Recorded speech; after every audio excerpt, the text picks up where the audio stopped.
Kita ke topik selanjutnya, teka-teki kejanggalan dalam tragedi kematian Riko Sempurna Pasaribu terjawab sudah setelah 3 pekan dalam proses penyidikan.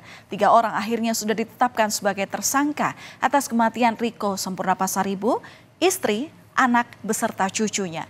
Lalu apa yang menjadi motif para tersangka tega menghabisi nyawa korban dan keluarga? 2 diantaranya adalah Rudi Apri Sembiring dan Yunus Syahputra Tarigan yang menjalankan tugas sebagai eksekutor pembakaran rumah Sempurna Pasaribu. Sebagai eksekutor, keduanya menjalankan peran masing-masing. Rudi diketahui bertugas membeli bahan bakar minyak, sementara Yunus berperan menyiramkan BBM dan membakar rumah korban. Yunus dan Rudi menjalankan aksinya membakar rumah Sempurna Pasaribu atas perintah dari Ginting alias Bolang, dan ternyata Bebas Ginting ini bukan sekali ini saja berurusan dengan hukum. Bebas diketahui merupakan residivis kasus pembunuhan. Pada 17 Juli kemarin, ketiga tersangka menjalani rekonstruksi pembakaran rumah wartawan Sempurna Pasaribu. Rekonstruksi dilakukan di beberapa lokasi yang diawali dengan pertemuan dari ketiga pelaku, pembelian bensin hingga eksekusi pembakaran. Warga tampak ramai berkumpul memadati lokasi untuk menyaksikan langsung proses rekonstruksi yang menghadirkan para tersangka. Polisi melakukan rekonstruksi untuk memadukan apa yang dinyatakan para saksi, tersangka yang nantinya akan dicocokkan dengan bukti yang diperoleh di tempat kejadian perkara. Sementara itu, tim kuasa hukum pelaku pembakaran rumah wartawan menyatakan bahwa ketiga pelaku tidak sengaja untuk menghabisi nyawa korban dan anggota keluarganya. Pengacara mengatakan faktor sakit hati jadi alasan membakar rumah korban.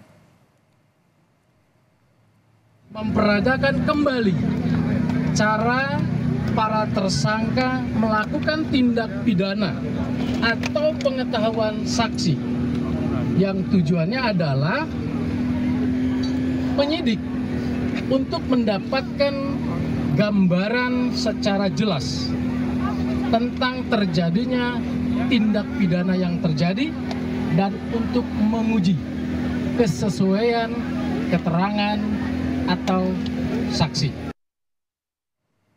Klien kami sedikit pun untuk melakukan pembunuhan. Niatan klien kami hanya sebatas membakar warung, seperti memberikan pembelajaran kepada korban, seperti itulah kira-kira.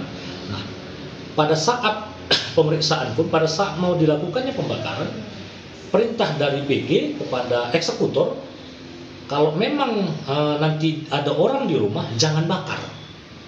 Kalau memang nanti ada orang di dalam warung itu, jangan bakar. Tapi kalau tidak ada orang di dalam warung, bakar saja.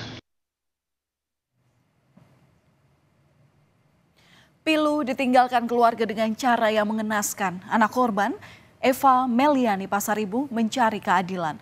Mulai dari melaporkan kasus yang menimpa keluarganya ke Polda Sumatera Utara hingga melaporkan oknum TNI HB yang diduga terlibat dalam kematian keempat anggota keluarganya.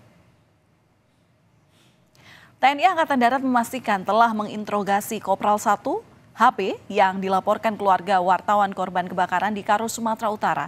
Kadis Penat Brigjen Kristomei Sianturi menyebut dari hasil penelusuran sementara, Koptu HB mengaku tidak tahu soal insiden kebakaran yang menewaskan wartawan Tribrata TV Sempurna Pasaribu dan 3 anggota keluarga.